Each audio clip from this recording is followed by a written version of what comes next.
High students, math study with Chandan স্যারের পক্ষ থেকে সকলকে স্বাগত জানাই।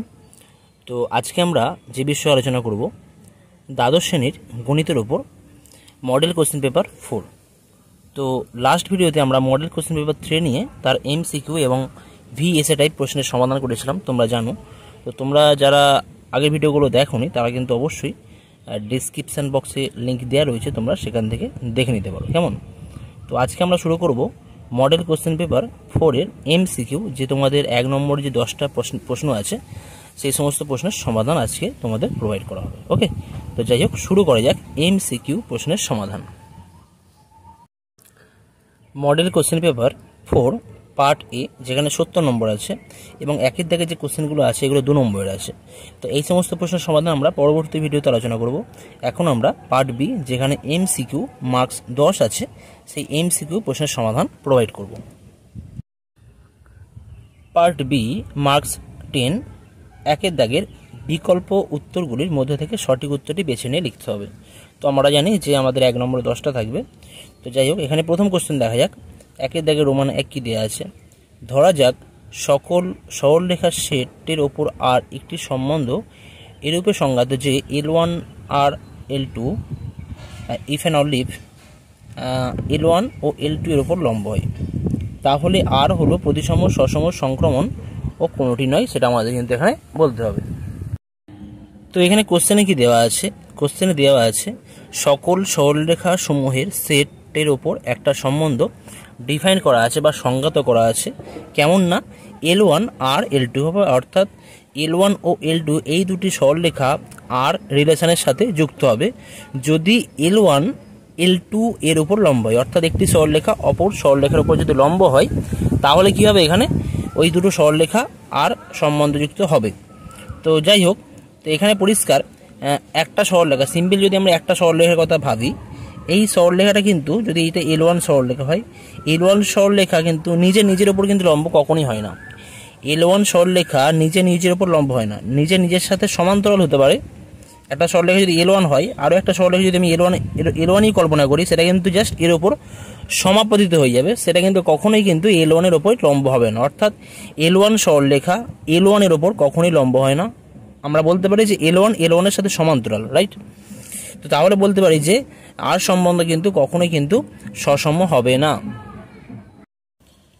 তাহলে কি বলতে পারি, L1 এর উপর কখনোই লম্ব হয় না, অতএব L1 is not R related to L1। সুতরাং কি বলবো, সুতরাং আর সম্বন্ধ সসম হবে না, আর সম্বন্ধ সসম হবে না। এখন দেখে নেব আর সম্বন্ধ প্রতিসম হচ্ছে কিনা। সাপোজ দুটো সরলরেখা, একটা L1 রয়েছে আর L2 আছে, L1 এর উপর লম্ব। এটা L1 সরলরেখা আর এটা L2 সরলরেখা। এখন এখান থেকে পরিষ্কার বুঝতে পারছি L1 এর উপর L2 লম্ব, আর L1 এর উপর যদি L2 লম্ব হয়, আবার L2 এর উপর দেখো, L2 কে যদি আমি বাড়িয়ে দিই, তো L2 এর ওপরেও কিন্তু L1 কী হবে, লম্ব হবে, তাই না। L1 এর ওপর যদি L2 লম্ব হয় তাহলে আমরা বলতে পারি L2 এর ওপরে কিন্তু L1 লম্ব হবে। অর্থাৎ এই কোণটা কত, 90 ডিগ্রি। তো 90 ডিগ্রি যেহেতু লম্ব, অর্থাৎ L1 যদি L2 এর ওপর লম্ব হয় তাহলে আমরা বলতে পারি L2 L1 এর ওপর লম্ব, রাইট। তাহলে আমরা কি বলতে পারি, L1 is R related to L2 if and only if L1 and L2 এর ওপর লম্ব। তাহলে এখান থেকে বলতে পারি if and only if L2 ও L1 এর ওপর লম্ব, রাইট। তা আমরা এখান থেকে বলতে পারছি L2 is R related to L1, অর্থাৎ L1 related to L2 implies করছে কি, বা if and only if implies করছে L2 is R related to L1। তাহলে এটা কি হয়ে যাচ্ছে, আমাদের এখান থেকে বলতে পারি অতএব আর সম্বন্ধ প্রতিসম হবে।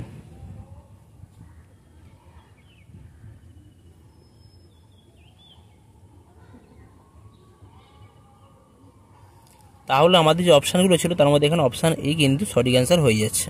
এটা কিন্তু সসম হবে না, সসম হবে না, প্রতিসম হচ্ছে, কিন্তু আমাদের ট্রানজিটিভ বা আমরা বলতে পারি সংক্রমণ কিন্তু হবে না। কারণ দেখো, একটা সরলরেখার উপর যদি এর উপর যদি লম্ব থাকে এবং এই সরলরেখার উপর যদি আরও একটা সরলরেখা লম্ব থাকে, এটা সাপোজ L1, এটা L2, এটা L3 যদি হয়, তাহলে L1 এর উপর L2 লম্ব, আবার L2 এর উপর L3 লম্ব হলে আমরা কিন্তু বলতে পারবো না যে L1 এর উপর L3 লম্ব। পরিষ্কার দেখা যাচ্ছে এখানে L1 ও L3 পরস্পর সমান্তরাল। তো অর্থাৎ এটা কিন্তু সংক্রমণও কিন্তু হবে না, সসম হবে না, সংক্রমণ হবে না, শুধুমাত্র প্রতিসম হবে এবং ইকুইভ্যালেন্সও হবে না, সমতুল্যতা সম্বন্ধ কিন্তু হবে না। নেক্সট আসা যাক কোশ্চেন নাম্বার রোমান 2। রোমান 2 কি দেওয়া আছে দেখো, যদি f(x) = logarithm of x to the base e হয়, তাহলে f of logarithm of x to the base e এর x এর সাপেক্ষে অবকল গুণাঙ্ক কত হবে নির্ণয় করতে হবে। এত এর x এর সাপেক্ষে অবকল গুণাঙ্ক বা ডেরিভেটিভ কত হবে নির্ণয় করতে হবে।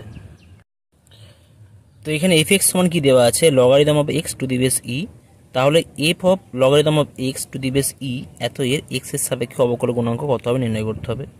তো যেহেতু f(x) সমান logarithm of x to the base e দেওয়া রয়েছে, তাহলে আমরা এখান থেকে বলতে পারি f অফ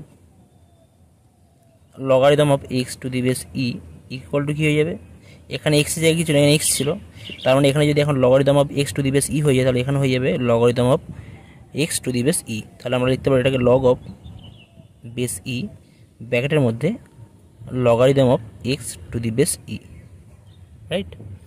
এখন কি করব, এখন আমরা বোথ সাইড x এর সাপেক্ষে অবকলন করব। তো এখন যদি আমরা উভয় পক্ষে এত এর উভয় পক্ষে x এর সাপেক্ষে অবকলন করি, তাহলে কি পাবো, এই জায়গা থেকে পাওয়া যাবে f dash logarithm of x to the base e equal two, এখান থেকে পাবো dx করব। তো প্রথমবার ডেরিভেটিভ করলে কি পাওয়া যাবে, 1 by logarithm of x to the base e, right, কারণ লগ x রয়েছে, তার মানে প্রথমবার ডেরিভেটিভ করলে কি পাওয়া যাবে 1 by logarithm of x to the base e। পরে আমরা আবার ডেরিভেটিভ করবো ddx of logarithm of x to the base e, right. তাহলে এই জায়গা থেকে কি পাওয়া যাবে, আমরা এই জায়গা থেকে বলতে পারি 1 by logarithm of x to the base e as it is যেমন ছিল তেমনই থাকবে, আর লগ x এর ডেরিভেটিভ করলে আমরা পাই 1 বাই x, তার মানে এটা হয়ে যাচ্ছে 1 by x logarithm of x to the base e। তাহলে এই জায়গা থেকে আমরা কি লিখতে পারি, এই জায়গা থেকে আমরা লিখতে পারবো x logarithm of x logarithm of x to the base e whole to the power -1। তাহলে আমাদের যে অপশানগুলো আছে, অপশানের মধ্যে এখানে অপশান সি এখানে সঠিক অ্যান্সার হয়ে যাবে। নেক্সট আসছে কোশ্চেন নাম্বার রোমান 3। রোমান 3 কি দেওয়া আছে দেখো, integration of -1 to 1 mod of 2x + 1 dx এর মান কত হবে নির্ণয় করতে হবে। তো এই কোশ্চেনটার সমাধান কিন্তু আমরা অলরেডি করেছি তোমাদের মডেল কোশ্চেন পেপার 3-তে, মডেল কোশ্চেন পেপার 3 পার্ট 2, সেখানে 1 দাগের সি এর রোমান 5 এই অঙ্কটা ছিল, 2 নম্বরের অঙ্কটা ছিল। তো এখানে এমসিকিউতে দেওয়া রয়েছে, তো অ্যান্সার হবে 2.1/2 বা 5/2, অ্যান্সার অপশান এ এখানে সঠিক অ্যান্সার হয়ে যাবে। তো তোমরা মডেল কোশ্চেন পেপার 3 এর পার্টে তোমরা ওখান থেকে দেখে নিতে পারো, ঠিক আছে। মডেল কোশ্চেন পেপার 3 পার্ট 2 1 দাগের সি এর রোমান 5 অঙ্কটা করা আছে, তোমরা সেখান থেকে দেখে নিতে পারো। নেক্সট আমরা আলোচনা করব কোশ্চেন নাম্বার রোমান 4। রোমান 4 কি দেওয়া আছে দেখো, একটি বর্গক্ষেত্রের বাহুর দৈর্ঘ্য বৃদ্ধির হার 1 সেন্টিমিটার/সেকেন্ড, যখন বর্গক্ষেত্রটির বাহুর দৈর্ঘ্য 2 সেন্টিমিটার, তখন ক্ষেত্রফল বৃদ্ধির হার কত হবে নির্ণয় করতে হবে। তো এখানে কোশ্চেনে দেওয়া আছে যে বর্গক্ষেত্রের বাহুর দৈর্ঘ্য বৃদ্ধির হার 1 সেন্টিমিটার/সেকেন্ড, তাহলে বর্গক্ষেত্রের ক্ষেত্রফল বৃদ্ধির হার কত হবে নির্ণয় করতে হবে। এবং যখন বলা আছে যে যখন বর্গক্ষেত্রের বাহুর দৈর্ঘ্য 2 সেন্টিমিটার, তখন ক্ষেত্রফল বৃদ্ধির হার কত হবে। তো আমরা ধরি বর্গক্ষেত্রের বাহুর দৈর্ঘ্য কোনো একটা সময় টি সময়ে a সেন্টিমিটার আমরা ধরে নিচ্ছি, এবং ক্ষেত্রফল তাহলে হয়ে যাবে ওখান থেকে a² পেয়ে যাব। তো যদি বর্গক্ষেত্রের বাহুর দৈর্ঘ্য যদি সাপোজ হচ্ছে a, বাহুর দৈর্ঘ্য হচ্ছে a, টি সময় বাহুর দৈর্ঘ্য হচ্ছে a, তাহলে ক্ষেত্রফল কত হয়ে যাবে, ক্ষেত্রফল যদি এটা বাহুর দৈর্ঘ্য a হয়, তাহলে টি সময়ে ক্ষেত্রফল হবে a ইকুয়াল টু a², তাই না। বর্গক্ষেত্রের ক্ষেত্রফলের ফর্মুলা কি হয়, a² হয়। তো আমাদের কি দেওয়া আছে, আমাদের দেওয়া আছে এখানে dA dt দেওয়া রয়েছে, রাইট। ক্ষেত্রফল বৃদ্ধির হার দেওয়া আছে কত, 1 সেন্টিমিটার/সেকেন্ড, 1 সেন্টিমিটার/সেকেন্ড দেওয়া আছে। তো আমাদের বার করতে হবে dA dt বার করতে হবে, dA dt নির্ণয় করতে হবে যখন আমাদের a ইকুয়াল টু 2 হবে, তখন আমাদের বার করতে হবে, রাইট। তো এখান থেকে আমরা কী করে বার করবো দেখো, এ দেওয়া আছে, তাহলে ডি এ ডিটি যদি আমরা বোথ সাইড ডেরিভেটিভ করি এ সাপেক্ষে, তাহলে কি পাবো, D A DT equal to, এটা হয়ে যাবে কত, 2a হবে, 2a এ সাপেক্ষে ডেরিভেটিভ করছি 2a ইন্টু, আচ্ছা এ সাপেক্ষে নয়, বলবো আমরা টি এর সাপেক্ষে, বোথ সাইড উভয় পক্ষে আমরা টি এর সাপেক্ষে ডেরিভেটিভ করছি, করলে কি পাবো, D A DT equal to 2a into D A DT, ঠিক আছে, 2a into D A DT, T এর সাপেক্ষে আমরা ডেরিভেটিভ করলাম, ইকুয়াল টু কি হবে, 2a into, R D A ডিটির মান কত, 1 দেওয়া আছে, তার মানে এ ইকুয়াল টু 2 হলে, অর্থাৎ এ ইকুয়াল টু, অর্থাৎ বাহুর দৈর্ঘ্য যদি 2 সেন্টিমিটার হয়, তাহলে ডি এ ডিটি কত হয়ে যাবে, d A DT equal to হয়ে যাবে তখন 2 ইন্টু 1, অর্থাৎ 4 সেন্টিমিটার স্কোয়ার পার সেকেন্ড বলতে পারি, সেন্টিমিটার স্কোয়ার পার সেকেন্ড, যেহেতু এটা ক্ষেত্রফল কথা বলা আছে, তাহলে আমরা এটা বলবো 4 সেন্টিমিটার স্কোয়ার পার সেকেন্ড। তাহলে এখানে আমাদের যে অপশানগুলো দেওয়া আছে তার মধ্যে অপশান বি এখানে সঠিক অ্যান্সার হয়ে যাবে, রাইট। নেক্সট আসছি কোশ্চেন নাম্বার রোমান 5 কি দেওয়া আছে দেখো, 22 শতকের কোনো একটি বছরকে যথেচ্ছভাবে নির্বাচন করা হলে উক্ত বছরটিতে 53টি রবিবার থাকার সম্ভাবনা কত হবে নির্ণয় করতে হবে। 22 শতকের কোনো একটি বছরকে যথেচ্ছভাবে নির্বাচন করা হলে উক্ত বছরটিতে আমাদের 53টি রবিবার থাকার সম্ভাবনা কত নির্ণয় করতে হবে। তো এখানে কোশ্চেনে কি দেওয়া আছে, 22 শতকের কোনো একটি বছরকে যথেচ্ছভাবে নির্বাচন করা হলে উক্ত বছরটিতে 53টি রবিবার থাকার সম্ভাবনা কত হবে নির্ণয় করতে হবে। তো এখন বিষয় হচ্ছে 22 শতক যে আছে, অর্থাৎ 22 শতক বলতে গেলে আমাদের 2101, 2102, 2103 এইরকম করে আমাদের কিন্তু কন্টিনিউ যাবে, অর্থাৎ লাস্টে আসবে 2200, 2200 বছর, 2200তম বছর।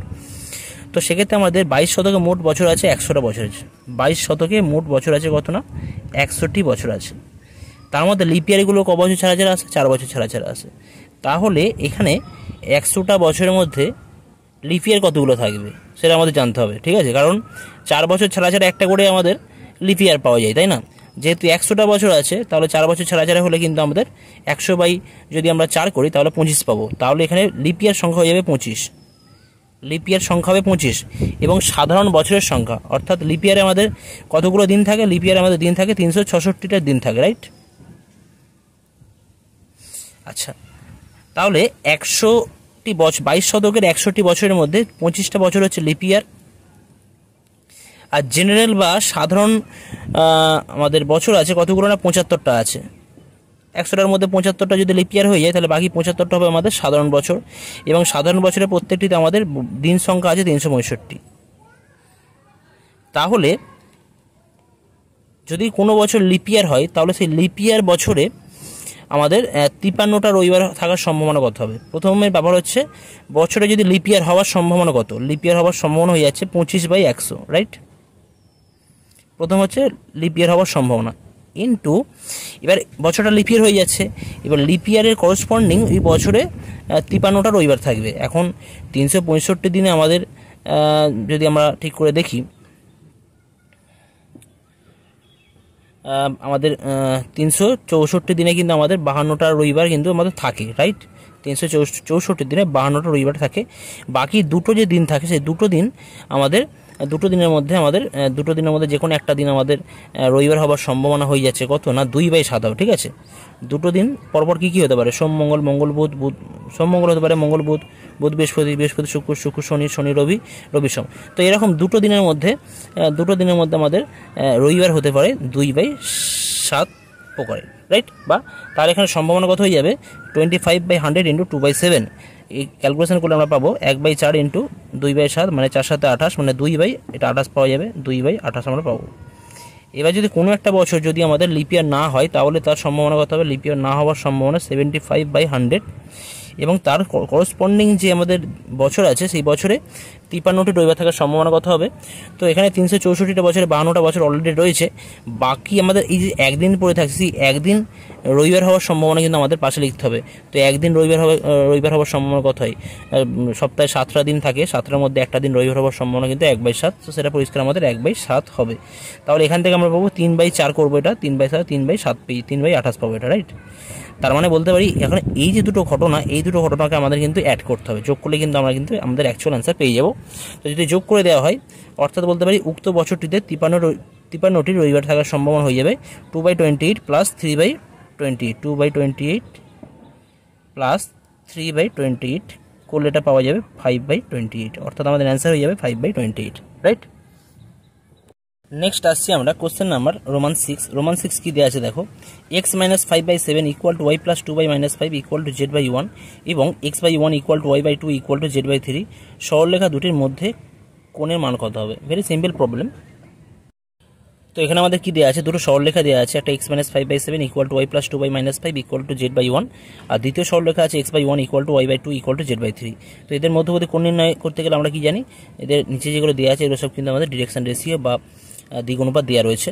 তো দিক অনুপাত থেকে আমরা ডিরেকশন কোসাইন বার করতে পারি, আর ডিরেকশন কোসাইনগুলো করসপন্ডিং গুণ করলে কিন্তু তাদের যে মানটা সেটা cos থিটার সাথে ইকুয়াল হয়।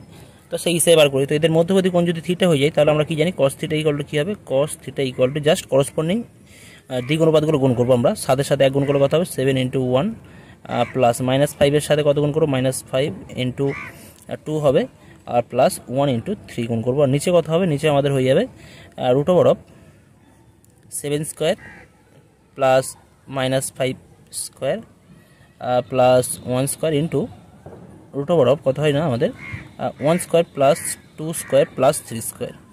এখন উপরে থেকে পরিষ্কার দেখা যাচ্ছে 7 - 10 প্লাস 3, নিচে আমাদের যা আছে থাক অসুবিধা নেই। তো ওপর পরিষ্কার দেখা যাচ্ছে এটা 0 হয়ে যাচ্ছে, এটা 0, অর্থাৎ কী বলতে পারি cos theta equal to 0। cos theta সমান 0 হলে থিটা কত হয়, থিটা সমান হয়ে যায় π/2, অর্থাৎ আমাদের এই যে দুটো সরলরেখা দেওয়া ছিল তাদের মধ্যবর্তী কোণ কত হয়ে যাবে π/2। তাহলে আমাদের যে অপশান দেওয়া আছে তার মধ্যে কিন্তু অপশান সি এখানে সঠিক অ্যান্সার হয়ে যাবে। নেক্সট আসছি কোশ্চেন নাম্বার রোমান 7 কি দেওয়া আছে দেখো, y equal to mx plus 1 সরলরেখাটির y² equal to 4x অধিবৃত্তের 1,2 বিন্দুতে স্পর্শক হলে m এর মান কত হবে নির্ণয় করতে হবে। তো এখানে কি দেওয়া আছে, y equal to mx plus 1 সরলরেখা y² ইকুয়াল টু 4x অধিবৃত্তের 1,2 বিন্দুতে স্পর্শক হলে আমাদের m এর যে মান কত হবে সেটা নির্ণয় করতে হবে, m সমান কত হবে সেটা নির্ণয় করতে হবে। তো তার জন্য আমরা কি করব, এই যে অধিবৃত্তের সমীকরণ দেওয়া আছে এটাকে যদি আমরা x এর সাপেক্ষে অবকলন করি তাহলে কি পাবো, 2y dy dx equal to 4 পাওয়া যাবে, রাইট। তাহলে dy dx কত হয়ে যাবে, dy dx equal to 4/2y হয়ে যাবে। তার মানে dy dx অ্যাট 1,2 পয়েন্টে এর ভ্যালু কত হয়ে যাবে, 1,2 বিন্দুতে এর ভ্যালু হয়ে যাচ্ছে 4/2 × 2 হয়ে যাবে। এক্স তো নেই এখানে, তাহলে জাস্ট ওয়াই আছে, তাহলে ওয়াইয়ের ভ্যালুটা 2 বসালে এখানে পাবো 4/4 ইকুয়াল টু 1 হয়ে যাচ্ছে। অর্থাৎ অধিবৃত্তের 1,2 বিন্দুতে যে স্পর্শক হবে স্পর্শকের প্রবণতা কত হয়ে যাচ্ছে, 1 হয়ে যাচ্ছে। আর আর এটা কি দেওয়া আছে, এই সরলরেখাটাই বলা আছে যে এই অধিবৃত্তের স্পর্শক, আর স্পর্শকের প্রবণতা কত m, এখানে প্রবণতা কত পাচ্ছি 1 পাচ্ছি, তাহলে এই দুটো কী হয়ে যাবে, ইকুয়াল হয়ে যাবে। তাহলে m ইকুয়াল টু কত হয়ে যাবে, 1 হয়ে যাবে। অর্থাৎ আমাদের নির্ণয় অ্যান্সার কত হয়ে যাচ্ছে, m ইকুয়াল টু 1। তাহলে আমাদের যে অপশান আছে অপশানগুলোর মধ্যে অপশান ই এখানে সঠিক অ্যান্সার। নেক্সট আসছি কোশ্চেন নাম্বার রোমান 8 কি দেওয়া আছে দেখো, যদি determinant of y(x0 0y(x x0y equal to 0 যেখানে x নট ইকুয়াল টু 0 হয় তবে কোনটা সঠিক হবে আমাদের বলতে হবে। তো এখানে আমাদের ডিটারমিনেন্টের ভ্যালু দেওয়া আছে 0 দেওয়া আছে। তো যদি আমরা এটাকে এক্সপ্যান্ড করি তাহলে কীভাবে, প্রথম সাইজ সাপেক্ষে আমরা এক্সপ্যান্ড করছি, প্রথম সাইজ সাপেক্ষে যদি আমরা এক্সপ্যান্ড করি তাহলে কী পাবো, y into y² minus 0, y² minus x into 0 করলে 0 হয়ে যাবে just, minus x into 0 into y করলে 0 পাবো, মাইনাস x² পাওয়া যাবে। ইকুয়াল টু কত আছে, ইকুয়াল টু আমাদের 0 দেওয়া আছে, রাইট। তাহলে এই জায়গা থেকে কী পাওয়া যাবে, y³ plus x³ equal to 0। বা এখান থেকে আমরা বলতে পারি y³ by x³ equal to কত হয়ে যাচ্ছে, -1, অর্থাৎ y/x তার হোল কিউব ইকুয়াল টু -1। তাহলে এখান থেকে আমরা কি বলতে পারি, আমাদের যে অপশানগুলো দেওয়া আছে তার মধ্যে অপশানগুলো থেকে আমরা বলতে পারি যে আমাদের অপশানগুলোর মধ্যে আমাদের প্রথম যেটা দেওয়া রয়েছে, প্রথম বলবো না, অপশান বি যেটা আছে y/x হলো -1 একটি ঘনমূল, পরিষ্কার দেখতে পাচ্ছি y/x -1 একটা ঘনমূল হয়ে যাচ্ছে এখানে পরিষ্কার, রাইট। তো অপশান বি এখানে সঠিক অ্যান্সার হবে, y/x হলো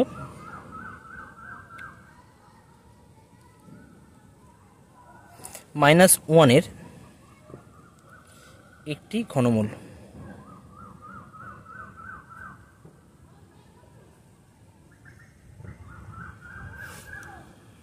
রাইট। তাহলে অপশান বি এখানে সঠিক অ্যান্সার আমাদের হয়ে যাচ্ছে। নেক্সট আসছি কোশ্চেন নাম্বার রোমান 9। রোমান 9 কি দেওয়া আছে, A vector A 2i cap minus G cap plus K cap এর B vector i cap minus 2j cap plus K cap এর ওপর অভিক্ষেপ কত হবে। এত ভেক্টরের বি এর ওপর, বি ভেক্টরের ওপর এ ভেক্টরের অভিক্ষেপ কত হবে নির্ণয় করতে হবে।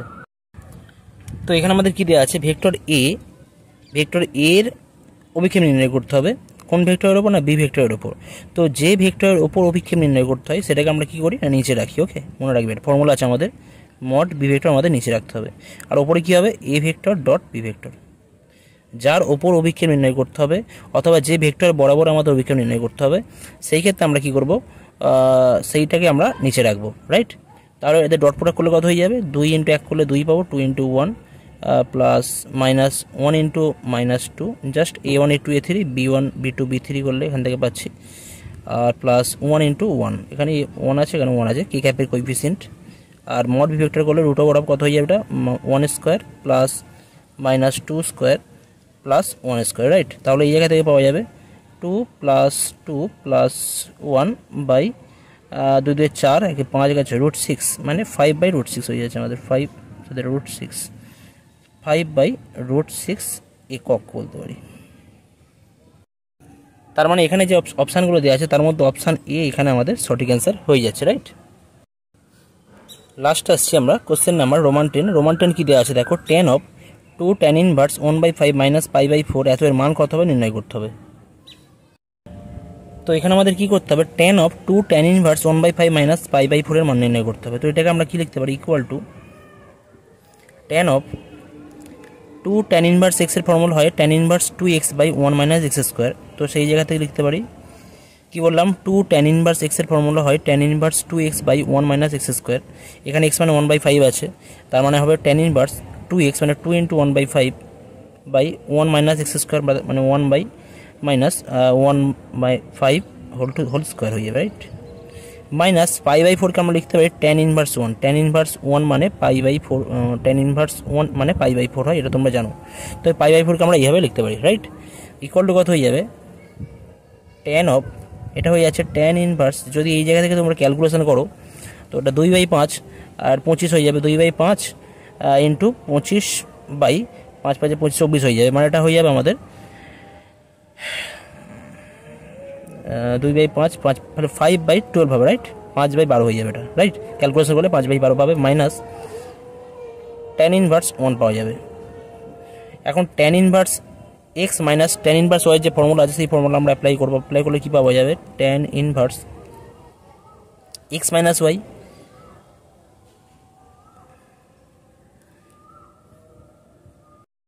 কত হবে, tan inverse x minus y করলে কত হবে, 5/12 minus 1/1 plus xy, 1 plus xy মানে কত হবে, 5/12 ইন্টু 1।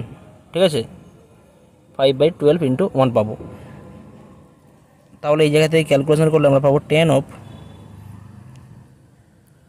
tan ইনভার্স, এখান থেকে পাওয়া যাবে 5 17 মাইনাস 7/17। রাইট। এবার tan যদি আমাদের আউট হয়ে যায়, ইনভার্স আছে তো ইনভার্স আউট হয়ে যাবে, তাহলে এটা হয়ে যাবে -7/17। অর্থাৎ আমাদের যে অপশানগুলো দেওয়া আছে অপশানগুলোর মধ্যে অপশান বি এখানে সঠিক অ্যান্সার হয়ে যাচ্ছে। রাইট।